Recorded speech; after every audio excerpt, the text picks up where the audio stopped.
Assalamualaikum warahmatullahi wabarakatuh. Salam sejahtera bagi kita semua. Saya Ahmad Yaneri, dosen pada program studi pekerjaan sosial, program sarjana terapan Politeknik Kesejahteraan Sosial Bandung. Pada kesempatan ini, saya akan menyampaikan penjelasan tentang mata kuliah intervensi pekerjaan sosial dengan organisasi dan masyarakat. Mata kuliah intervensi pekerjaan sosial dengan organisasi masyarakat merupakan bagian dari rumpun pada keahlian praktik intervensi sosial, di mana mata kuliah ini memberikan gambaran umum tentang metode praktik pekerjaan sosial dengan komunitas berupa konsep dan konteks praktik pekerjaan sosial dengan komunitas. Materi pada kuliah intervensi Peksos dengan organisasi dan masyarakat ini bertujuan untuk melakukan upaya perubahan dengan menggunakan metode praktik pekerjaan sosial yang meliputi istilah-istilah dan pendekatan dalam praktik pekerjaan sosial, kedudukan praktik pekerjaan sosial dengan komunitas di dalam kerangka profesi pekerjaan sosial. Kemudian pengetahuan dasar praktik pekerjaan sosial dengan komunitas, prinsip-prinsip dan nilai-nilai yang mendasari praktik pekerjaan sosial dengan komunitas, keterampilan dalam praktik pekerjaan sosial dan komunitas, model-model dalam praktik pekerjaan sosial dengan komunitas, kemudian membangun dukungan untuk melakukan perubahan, menyeleksi strategi dan taktik yang tepat, perencanaan intervensi, lalu pelaksanaan intervensi, dan yang terakhir adalah monitoring dan evaluasi. Mata kuliah ini pada setiap pertemuannya dilaksanakan dengan bobot 3 SKS, di mana capaian pembelajaran lulusan yang dituju pada mata kuliah ini meliputi mahasiswa bisa bekerja sama dan memiliki kepekaan sosial serta kepedulian terhadap masyarakat dan lingkungan. Juga mahasiswa mampu melakukan kontak pendahuluan dengan manusia dan lingkungan sosialnya. Lalu mahasiswa juga diharapkan mampu menerapkan prinsip, nilai, dan etika pekerjaan sosial. Dan yang terakhir, mahasiswa mampu memelihara dan mengembangkan jejaring kerjasama dan hasil kerjasama di dalam maupun di luar lembaganya. Dalam pelaksanaannya, metode yang digunakan adalah ceramah interaktif, diskusi kelompok, pembelajaran berbasis proyek, role play, dan simulasi dengan sistem pembelajaran dengan menggunakan pendekatan blended learning. Saya memfasilitasi interaksi aktif mahasiswa melalui forum diskusi, refleksi, simulasi, dan pengembangan proyek berbasis komunitas yang dapat dilakukan melalui sesi sinkronus, dilakukan dengan Zoom, dan asinkronus dengan LMS Google Classroom. Contohnya, melalui sesi praktik intervensi, mahasiswa melakukan pemetaan masalah sosial, menyusun dan mempresentasikannya, lalu dalam kelompok kecil mendapatkan masukan dari tim pengajar atau dosen dan teman sejawat. Untuk penilaian dilakukan berdasarkan kehadiran dan keaktifan mahasiswa itu sebesar 10%. Untuk tugas makalah maupun tugas lapangan itu diberikan penilaian sebesar 30%. UTS berbasis kasus itu sebesar 30%, dan yang terakhir UAS berupa proyek intervensi di lapangan itu sebesar 30%. Instrumen penilaian ini mencakup indikator kognitif berupa pemahaman konsep, afektif, empati, dan kepedulian, dan psikomotorik terkait dengan keterampilan dan intervensi. Demikian pengantar pada mata kuliah intervensi pekerjaan sosial dengan organisasi dan masyarakat. Saya berharap dapat terus berkontribusi dengan meningkatkan kualitas pendidikan khususnya di dalam pekerjaan sosial di Indonesia. Assalamualaikum warahmatullahi wabarakatuh. Selamat pagi saudara-saudariku semua, rekan-rekan mahasiswa yang saya banggakan. Pada hari ini, alhamdulillah ya, kita bertemu kembali di mata kuliah intervensi pekerjaan sosial dengan organisasi dan masyarakat. Dalam perkuliahan kali ini, kita akan mempelajari bagaimana strategi dan taktik dalam intervensi pekerjaan sosial dengan organisasi dan masyarakat. dengan tujuan untuk melakukan upaya perubahan terhadap sebuah komunitas yang menjadi target sasaran oleh calon pekerja sosial atau pekerja sosial itu sendiri. Nah, kita akan banyak di pertemuan kali ini mengeksplorasi strategi dan taktik yang digunakan dalam aktivitas kegiatan intervensi pekerjaan sosial, ya, melalui aktivitas kegiatan-kegiatan yang dilakukan oleh pekerja sosial, ya, secara kolaboratif, partisipatif, ya, serta meningkatkan kerjasama antar lembaga dan komunitas itu sendiri. Saya berharap dalam sesi pertemuan kita kali ini membuka ruang diskusi terbuka dan kritis, tentu dalam rangka meningkatkan kapasitas saudara-saudara semua sebagai calon pekerja sosial yang tangguh dan peka tentunya terhadap dinamika yang ada di masyarakat. Namun sebelum menyampaikan materi lebih jauh, teman-teman, saya ingin menampilkan sebuah video yang berkaitan dengan kegiatan intervensi yang tentu relevan dengan mata kuliah ini. Nah, video ini adalah aktivitas kegiatan intervensi yang memang dilakukan oleh dosen dari perguruan tinggi di luar. Untuk itu, saya meminta kepada teman-teman, rekan-rekan mahasiswa bisa menyaksikan dan menyimak video yang akan saya tampilkan berikut ini. Oke, teman-teman semua, mari kita lihat video yang saya tampilkan ini. Desa Galuh Tengah adalah salah satu desa dari grup desa yang ada dalam wilayah Kecamatan Cilongok.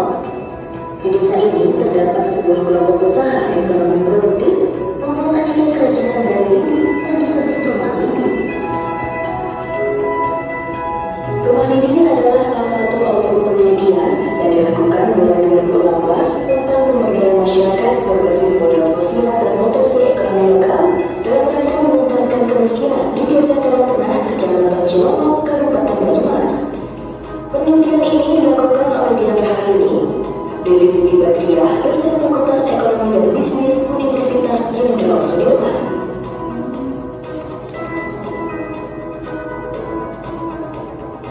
Sebelum proses pemberdayaan, dilakukan identifikasi mengenai kondisi ekonomi, modal sosial, dan potensi ekonomi lokal. Setelah ini dilanjutkan dengan pendidikan usaha yang diikuti oleh masyarakat penerima manfaat program PMKD, kemudian melakukan sosialisasi rencana kegiatan pemberdayaan di kelompok masyarakat yang ingin memberdayakan. Baik, terima kasih semuanya sudah menyaksikan video yang baru saja sudah saya tampilkan. Mungkin dari beberapa teman-teman sudah bisa melihat aktivitas kegiatan yang sudah dilakukan oleh beberapa dosen dari perguruan tinggi lainnya, di mana teman-teman bisa melihat bahwa di dalam video ini itu menampilkan aktivitas kegiatan yang diawali dengan identifikasi kebutuhan, diawali dengan menentukan masalah, mencari solusi penyelesaian masalah melalui aktivitas kegiatan pelatihan tadi, melalui anyaman dari bahan dan sebagainya. Nah, video ini sangat relevan dengan materi kita pada pagi hari ini. Oleh karena itu, untuk bisa mendalami apa sih sesungguhnya yang harus dilakukan oleh seorang calon pekerja sosial untuk bisa melakukan aktivitas kegiatan yang seperti dilakukan oleh pelaku yang dilakukan oleh beberapa dosen tadi. Nah, kita akan membahas materi itu pada pagi hari ini. Oke, baik. Tentu teman-teman, rekan-rekan mahasiswa semua, untuk bisa memahami materi ini lebih dalam, kita akan mencoba mengulas kembali definisi dari intervensi pekerjaan sosial itu sendiri. Nah, di dalam definisi intervensi pekerjaan sosial dalam organisasi dan masyarakat, saya membawa dua teori yang disampaikan oleh Payne dan Midgley, di mana Payne mengatakan bahwa intervensi sosial pada tingkat komunitas itu melibatkan strategi pembangunan komunitas yang dirancang untuk memperbaiki kondisi hidup, ya, melalui mobilisasi sumber daya lokal, ya, memperkuat kapasitas warga untuk terlibat dalam proses pengambilan keputusan. Nah, ini sejalan dengan apa yang disampaikan oleh Midgley, yang dimana dalam melakukan aktivitas kegiatan intervensi penting meningkatkan melalui pendekatan partisipatif dalam pekerjaan sosial komunitas, di mana intervensi diarahkan pada pencapaian kesejahteraan sosial yang berkelanjutan dengan melibatkan seluruh lapisan masyarakat dalam proses pembangunan. Berdasarkan definisi dan video yang tadi sudah disajikan di awal sebelum materi kita mulai, kira-kira dari teman-teman rekan-rekan mahasiswa ada sampai saat ini yang ingin bertanya atau memberikan tanggapan tidak terlebih dahulu? Saya, Pak. Baik, terima kasih. Ada yang bertanya dari rekan teman-teman sekalian, boleh disebutkan namanya, lalu apa yang ingin ditanyakan atau yang ingin didiskusikan. Silakan. Baiklah, sebelumnya terima kasih Pak atas kesempatannya. Saya Ratu izin bertanya, berdasarkan definisi yang disebutkan tadi, apakah intervensi pekerjaan sosial dengan organisasi dan masyarakat itu relevan dalam konteks pemberdayaan masyarakat itu sendiri, Pak? Baik, terima kasih. Tadi Saudari Ratu menyampaikan apakah konteks intervensi pekerjaan sosial itu relevan dengan aktivitas kegiatan pemberdayaan masyarakat. Saya ucapkan terima kasih kepada Saudari Ratu. Baik, dari pertanyaan yang disampaikan oleh Ratu terkait bahwa apakah aktivitas kegiatan intervensi pekerjaan sosial itu konteksnya relevan dengan aktivitas kegiatan seperti pemberdayaan masyarakat. Baik, saya akan mencoba mengajak teman-teman untuk melihat kembali latar belakang intervensi pekerjaan sosial dengan komunikasi itu sendiri.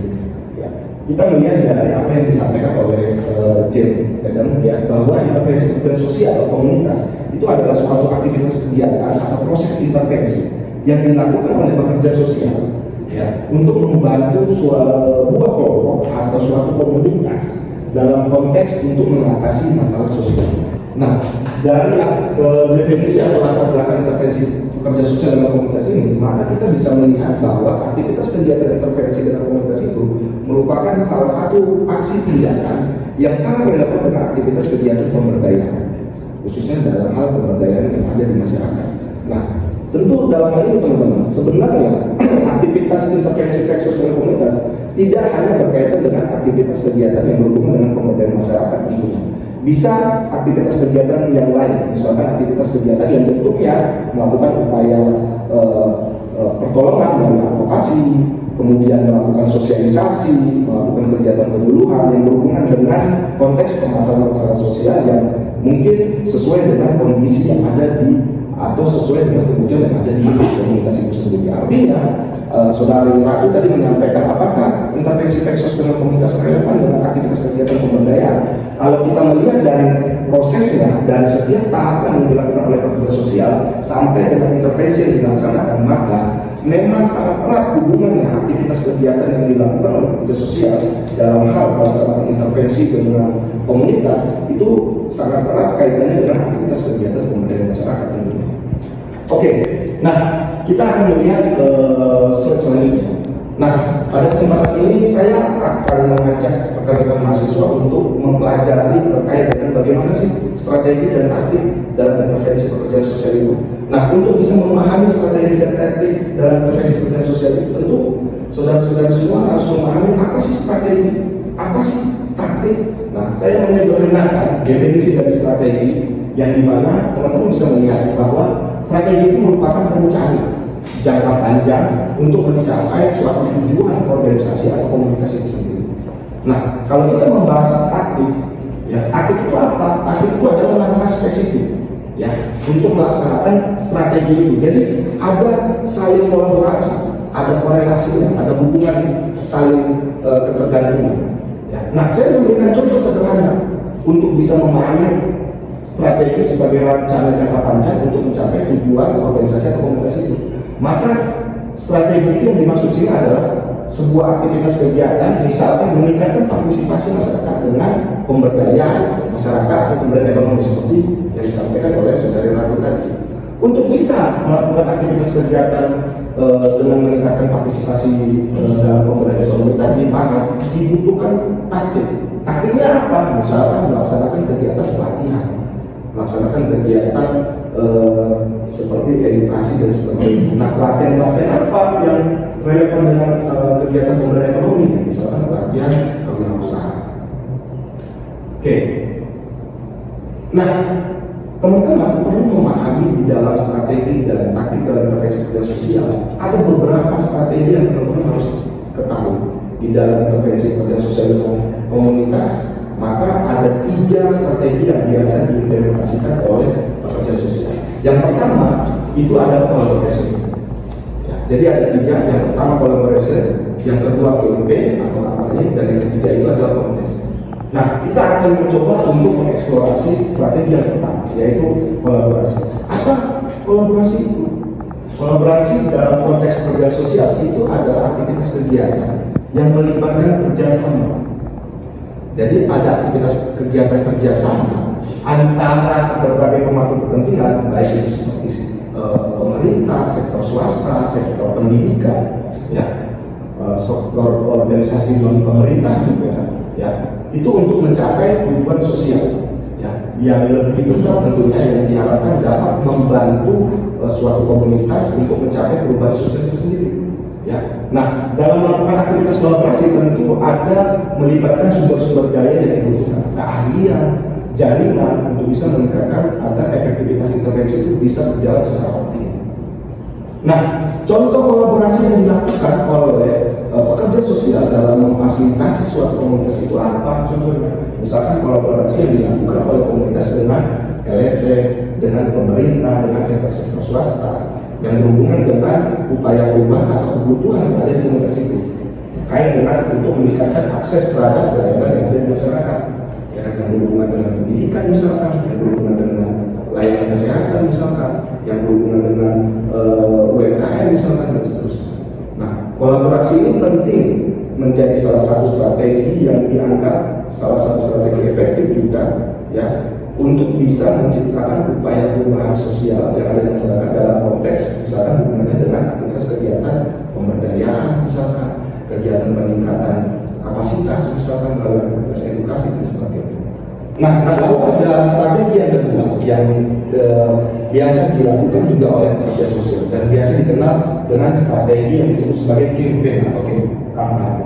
Nah, kampanye di sini berbeda dengan kampanye yang mungkin dipahami oleh orang-orang awam, di mana ada aktivitas sosialisasi yang dilakukan oleh calon-calon kepala daerah misalkan dan sebagainya. Kampanye di sini dalam konteks pekerjaan sosial adalah aktivitas yang bertujuan untuk meningkatkan kesadaran masyarakat, meningkatkan kesadaran suatu komunitas, ya, yang berhubungan dengan isu-isu sosial yang muncul di suatu komunitas itu, dengan tujuan juga mendorong perubahan perilaku misalkan atau mengubah kebijakan itu sendiri.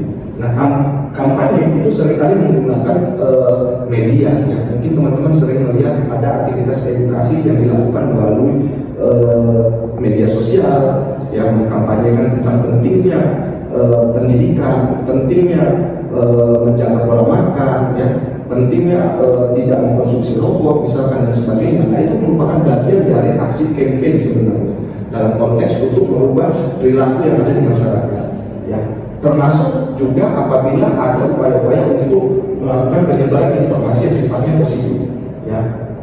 Bahkan ada aktivitas campaign yang dilakukan oleh beberapa organisasi pemerintah misalnya yang berhubungan dengan apabila mereka membutuhkan dana untuk membantu komunitas atau individu tertentu. Nah, ada strategi yang ketiga yang biasa juga dilakukan oleh pekerja sosial dalam melakukan intervensi pekerjaan sosial dengan organisasi dan masyarakat. Nah, strategi yang ketiga itu biasa dikenal dengan kontes. Nah, kontes di sini adalah sebuah aktivitas intervensi sosial yang digunakan, ya, sebagai alat sebenarnya untuk mendorong partisipasi masyarakat dengan cara yang kompetitif, ya, namun sifatnya biasanya positif. Nah, aksi kontes ini biasanya bentuknya bisa berupa penghargaan misalnya, berupa pemberian penghargaan atau reward, ya. Nah, dalam rangka ini sebenarnya untuk menghasilkan solusi bagi masalah komunitas, ya, yang bisa melakukan upaya pemecahan masalah sosial itu sendiri. Oke, untuk bisa memahami lebih dalam strategi dan taktik dalam intervensi makro, ya, intervensi komunitas. Nah, saya mencoba untuk membuat sebuah tabel di mana di dalam tabel ini teman-teman bisa melihat ada 3 strategi yang diimplementasikan oleh pekerja sosial, di mana di setiap strategi ini ada taktik-taktik tersendiri yang digunakan oleh pekerja sosial. Kita bisa melihat misal yang pertama ada kolaborasi. Nah, kolaborasi ini biasanya taktik-taktik yang digunakan untuk bisa mencapai tujuannya itu ada implementasi. Implementasi di sini artinya pekerja sosial sudah melibatkan atau menyelenggarakan aktivitas kegiatan melalui melalui sebuah program latihan, program pemberdayaan dan sebagainya. Kemudian untuk bisa melihat strategi pada aktivitas campaign misalnya, nah taktik-taktik yang bisa digunakan mungkin teman-teman biasa menggunakan ada aktivitas edukasi melalui penyebaran informasi melalui media massa, melalui media sosial dan sebagainya. Itu merupakan bagian pasti. Lalu yang terakhir adalah strategi pada aktivitas kontes, di mana aktif yang digunakan media sosial biasanya melakukan berbagai yang melakukan negosiasi, tawar-menawar, negosiasi. Saya coba untuk bisa memahami sejauh apa pemahaman teman-teman sampai slide yang sudah disajikan saat ini. Saya ingin bertanya, boleh? Oke, baik. Silakan yang bisa menjawab. Ya. Kira-kira dari teman-teman semua, siapa yang bisa menjelaskan taktik apa yang tepat yang dalam meningkatkan partisipasi masyarakat dan kenapa taktik itu dirasa lebih efektif? Izin Pak, saya ingin menjawab. Yang pertama adalah mengadakan pelatihan kewirausahaan atau modal bisnis lokal. Kenapa taktik tersebut efektif untuk dijalankan? Yang pertama adalah melibatkan langsung masyarakat sebagai aktor utama untuk menjalankan ide bisnis yang nantinya akan diselenggarakan.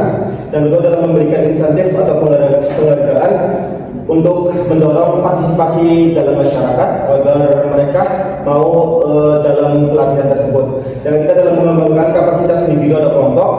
Setelah dari kita mengadakan pelatihan kewirausahaan, otomatis kapasitas pengetahuan dari masyarakat individu maupun dari kelompok-kelompok itu akan meningkat, Pak. Yang terakhir adalah meningkatkan rasa memiliki terhadap program. Jadi masyarakat akan lebih merasa, oh jadi berkat dari bisnis lokal masyarakat setempat, masyarakat itu sendiri lebih kayak merasa mempunyai bisnis tersebut, Pak. Terima kasih. Baik, terima kasih Saudara Adit Tio ya. Oke, jadi sejauh ini dari apa yang sudah disampaikan oleh Saudara Adit itu bisa dikatakan sudah cukup baik ya, yang dimana Adit tadi sudah menjelaskan bahwa salah satu taktik yang paling tepat dilakukan dalam kegiatan untuk meningkatkan partisipasi masyarakat bisa melalui ide bisnis ya atau pelatihan. Nah, teman-teman sejauh ini dari apa yang sudah disampaikan oleh Saudara Adit itu apakah bisa dipahami oleh kita semua? Oke, baik. Oke, kita lanjutkan di pembahasan materi selanjutnya, teman-teman. Nah, tentu dalam melaksanakan kegiatan intervensi pekerjaan sosial dengan organisasi dan masyarakat dengan menentukan strategi dan taktik yang efektif sekaligus, teman-teman sebagai calon pekerja sosial atau sebagai seorang pekerja sosial tentu akan banyak dihadapkan pada faktor-faktor yang mungkin perlu dipertimbangkan dalam implementasinya. Nah, salah satu di antaranya yang pertama adalah teman-teman akan mempertimbangkan analisis kebutuhan. Nah, analisis kebutuhan ini apa? Nah, analisis kebutuhan ini adalah berkaitan dengan isu-isu atau masalah-masalah sosial yang muncul, di mana berdasarkan dari isu atau masalah sosial yang muncul yang diidentifikasi melalui kegiatan asesmen yang pada tahapan aktivitas intervensi kerja sosial dengan organisasi dan masyarakat, maka teman-teman akan menganalisis kebutuhan dalam konteks bagaimana upaya perubahan atau penyelesaian masalah itu sendiri. Kemudian yang kedua, faktor lain yang perlu dipertimbangkan adalah sumber daya. Nah, berkaitan dengan sumber daya ini apa? Berkaitan dengan misalkan SDM, bagaimana kondisi SDM yang ada di suatu wilayah tersebut, apakah SDM-nya memadai atau tidak. Lalu yang keempat adalah tujuan program. Nah, tujuan program ini adalah ending dari pelaksanaan implementasi itu. Mau dibawa, mau diarahkan kemana aktivitas kegiatan yang akan dilakukan oleh pekerja sosial itu. Apakah tujuan programnya untuk jangka pendek atau jangka panjang? Ya, tentu dalam aktivitas intervensi kerja sosial, satu hal yang diharapkan adalah kegiatan itu sustainable atau berkelanjutan. Baik, sampai di sini bisa dipahami ya teman-teman semua. Nah, kita lanjutkan di materi selanjutnya. Untuk bisa melaksanakan aktivitas kegiatan intervensi atau mengimplementasi strategi dan taktik dalam intervensi pekerjaan sosial dengan organisasi dan masyarakat, tentu ada tahapan-tahapan yang harus dilalui atau dilakukan oleh pekerja sosial itu sendiri. Nah, ada tahapan yang pertama, yaitu inisiasi sosial. Lalu tahapan kedua, pengorganisasian sosial. Tahapan ketiga, asesmen. Tahapan keempat, menyusun rencana intervensi. Lalu yang kelima, pelaksanaan intervensi itu sendiri. Dan yang terakhir adalah monitoring dan evaluasi. Nah, sebelum saya menjelaskan setiap tahapan ya dari implementasi strategi dan taktik yang nanti dilakukan oleh pekerja sosial, siapa di antara teman-teman yang mungkin bisa memahami dan bisa menjelaskan setiap tahapan ini secara umum saja? Mungkin barangkali di antara teman-teman semua ada yang sudah pernah mengetahui tahapan-tahapan ini. Siapa di antara teman-teman barangkali? Saya Pak. Dari tahapan intervensi pekerjaan sosial dengan organisasi dan masyarakat ini ada 6 tahapan. Yang pertama mengenai tahap inisiasi sosial. Di sini pekerja sosial melakukan seperti transfer work atau penjajakan dan juga community involvement, yaitu membaur dengan masyarakat. Kemudian tahap yang kedua yaitu pengorganisasian sosial. Di sini pekerja sosial melakukan komunikasi dan koordinasi atau disebut istilah lainnya manajemen stakeholder.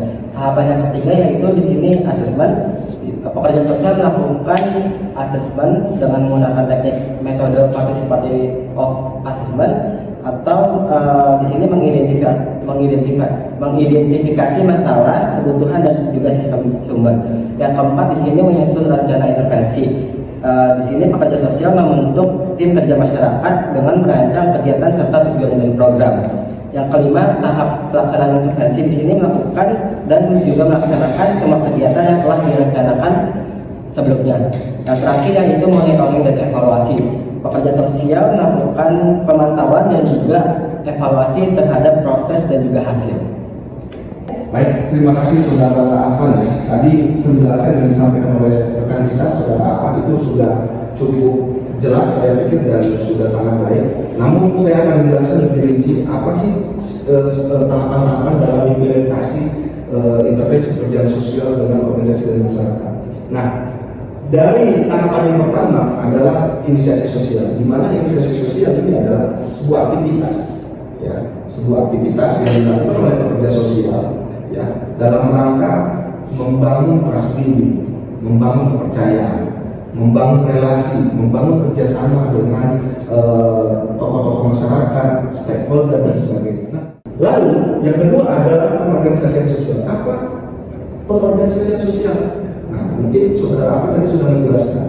Pengorganisasian sosial ini adalah aktivitas atau rangkaian kegiatan yang dilakukan oleh pekerja sosial dalam rangka memetakan organisasi-organisasi lokal yang nantinya mungkin bisa menjadi sistem support dalam pelaksanaan intervensi itu sendiri. Bukan hanya sebagai sistem support dalam pelaksanaan intervensi, juga sebagai sistem support untuk bisa mengenali atau mengidentifikasi kebutuhan itu sendiri, mengidentifikasi potensi, mengidentifikasi masalah dan lain sebagainya.